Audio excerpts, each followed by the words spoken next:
Конфликт на границе с Таджикистаном все не утихает. На этот раз столкновения произошли в селе Кокташ Баткенского района. Прозвучали выстрелы. Пули попали в одного из депутатов местного Кенеша и военнослужащего внутренних войск.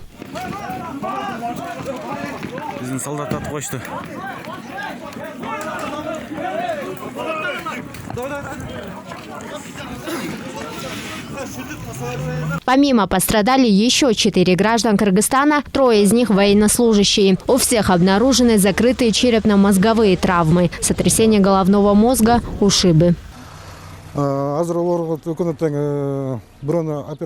Обоим пострадавшим с огнестрельным ранением провели операцию. У военного пуля была в правой лопаточной области. У гражданского сквозное ранение левой кисти. Состояние у них удовлетворительное. Сквозное пулевое ранение левой кисти. Конфликт возник 16 декабря после стычки граждан 2 стран. Один из местных жителей села Кокташ получил травму ноги. На следующий день граждане Таджикистана побили гражданина Кыргызстана, после чего он попал в больницу. Инцидент произошел на приграничной зоне.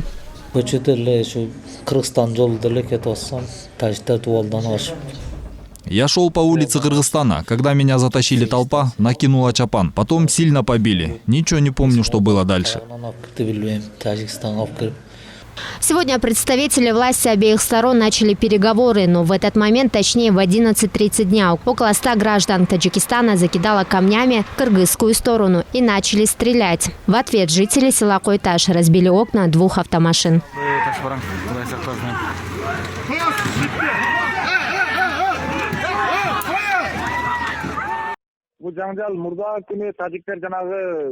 Конфликт начался 16 декабря, когда таджикская сторона начала строить ограду на неописанном участке госграницы. Сейчас нет разрешения что-либо строить на таких участках для обеих сторон. Были переговоры между представителями власти, после чего таджикская сторона должна была сегодня демонтировать ограду. Но ночью одного местного жителя с нашей стороны побили 5-6 граждан соседней страны. Он сейчас в больнице. Поэтому утром люди вновь собрались. Кыргызская сторона не хотела беспорядков. Другая сторона начала кидать камни и стрелять.